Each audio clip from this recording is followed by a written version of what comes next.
Hi. Hello. Hi. Yeah, so today is going to be a DBT video. I haven't done one in a while. And it's going to be on mindfulness. Woo! Yeah, I originally was not going to do anything about mindfulness.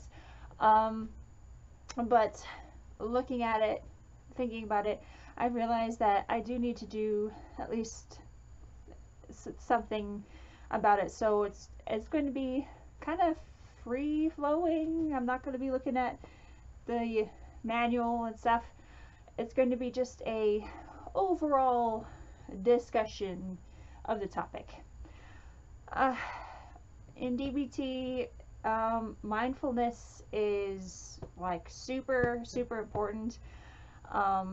You go over it a lot, many times. Um, and I hate it. Most of it I cannot stand. But I realize that some of it is actually important. There is some of it that's not just obnoxious. So when people think mindfulness, they usually think meditation and like the stereotypical type of meditation. And yes, although you can meditate as part of a mindfulness practice, that's not what mindfulness itself is. Overall, mindfulness is basically an awareness of your thoughts, your feelings, your reactions, and trying to take control of those things. I mean, that's kind of basically what DBT is in general. But you can't really gain control over your thoughts and stuff if you don't first have awareness of your thoughts and stuff. As it said, for everything that's like this, any kind of behavior modification, whatever problem thing, you know, the first step to recovery is admitting you have a problem. You know, the first step to changing anything is first realizing what the problem is, being aware of things. So thus, that's where mindfulness actually makes sense. Why would you want to focus on your bad thoughts? Doesn't that make them worse? Well, it's like your brain is a radio and it's full of static. It's a whole bunch of static, that annoying staticky sound. Mindfulness practice is like turning the dial on a radio. That, you know, you turn it until you find a clear station. And, you know, you get to a clear station and, you know, you listen to it and you realize, oh, gross, it's a country station. I don't like country. So you fiddle it with it again and there's static.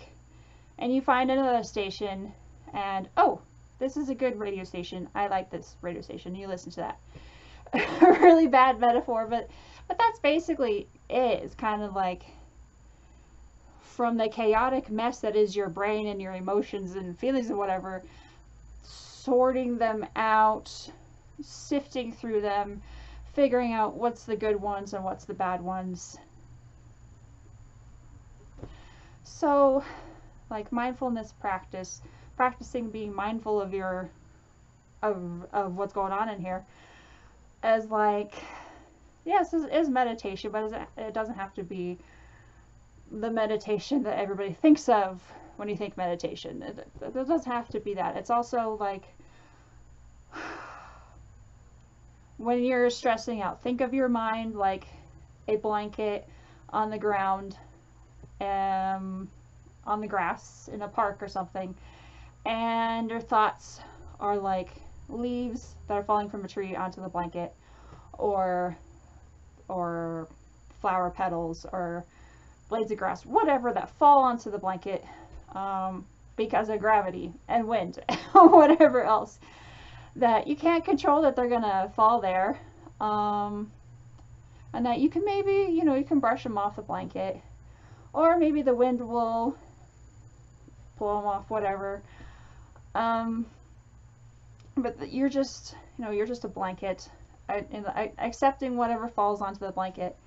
And you can do with the items whatever you wish. You can brush them off, or you can let them stay, or leaves on a river. If your thoughts are just like leaves floating on a river and they just go by, you watch the leaves on the river go by, but that's it. They go by.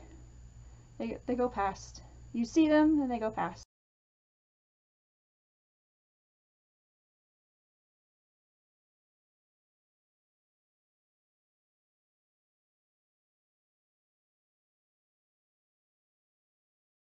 I've been struggling a lot lately with overreacting to the smallest of things, and finally dealing with the abuse that I had to go through at various points in my life, and how that has messed me up, and dealing with feelings of shame and guilt, and what am I doing with my life right now, feeling like my life is pointless, basically. That fun stuff. I'm realizing that I can't deal with that stuff if I don't first have a grasp on being able to even get a hold of what's going on in my head. And that mindfulness, that's what mindfulness is. And you can, another thing is like, and if you're stressed out, it's like a mindfulness practice that I didn't really think about before is like the senses thing. If you're stressing out, you can do the senses thing of 5 things that you see.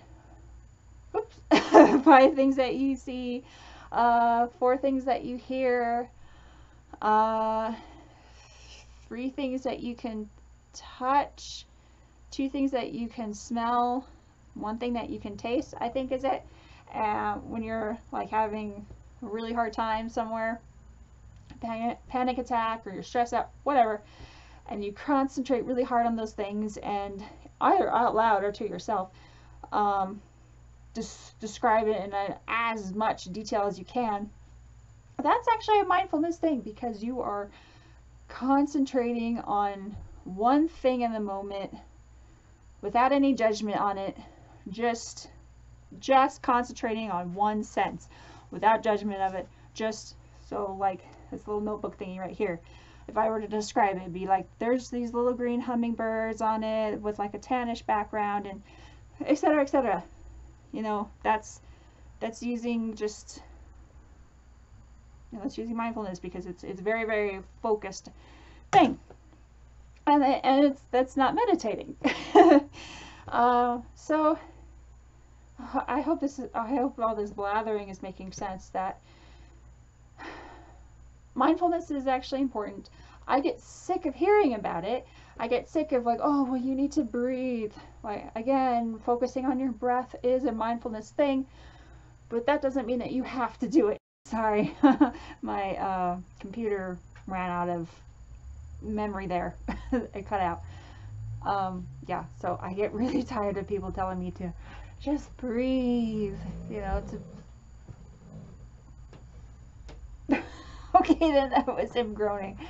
To breathe in for 4, hold it for 4, breathe, etc., etc. Breathing does not work for me. That sounds weird. I mean, concentrating on my breath does not work for me. I will, if I'm stressed out, or if I find I'm holding my breath, I will like take a deep breath, but that's as far as it goes. Again, you don't have to do that, but that is another mindfulness practice thing.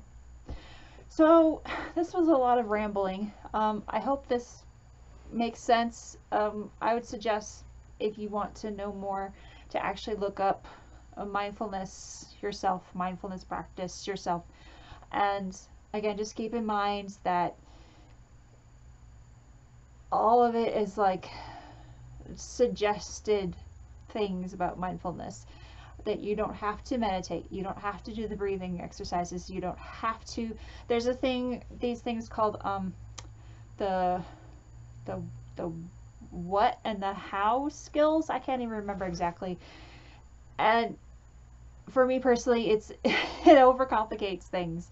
I mean, you can look them up if you want to. Really, it boils down to practicing doing one thing in the moment without judgment. That's about it. And there I have problems with sometimes, because it's like I can't do just one thing. Like I try to just do the dishes, and the act of like there being no other sound, or I'm concentrating on the dishes and the water and the sponge and stuff, that makes me go crazy. The negative thoughts just come barging in. So for me, most of the time, I need to have as many of my senses occupied as possible. So that's a little different. Like there's a difference between like coping skills and practicing taking control of your thoughts. So if you find yourself, like if you are practicing like doing dishes without any other distractions, and it's triggering like anxiety, okay, well then that's not a good thing to do. Don't do that. I'm probably rambling and not making any sense. Bottom line, if you look into DBT, mindfulness will be mentioned a heck ton, and it will be annoying, and they'll make it seem more complicated than it needs to be. It is not just meditating, it's not just breathing, but those are certainly things that you can do. It's pretty much just taking the time and the practice to do a self-check and realize what it is that you're actually thinking and feeling, realizing it for what it is, and practicing letting it go. Or, practicing, what you need to do with the information that's coming in. Okay, I'm stressed out. What do I need to do? Practicing, or, I know this situation is going to be stressful. I know that these certain thoughts are going to come into my head. What do I need to do? That kind of thing. Just basically practicing getting in touch with with your mind, which that's kind of where the meditation thing can come in handy. But again, meditation doesn't have to be whatever. Meditation is pretty much just taking a quiet moment to let go of other distractions. You don't have to focus really hard on thinking about nothing. That's impossible. It's actually kind of the opposite. It's more of let your mind wander, let thoughts come in, and then not as easy, let them go out. All right, that was a lot of rambling. I hope that all made sense. That's it. That's it for this DBT video. Anyways, okay, that's it. I'll see you in the next one. Love you guys. I love you guys so much. I really do. I appreciate every single one of you so much. So goddamn much. Bye.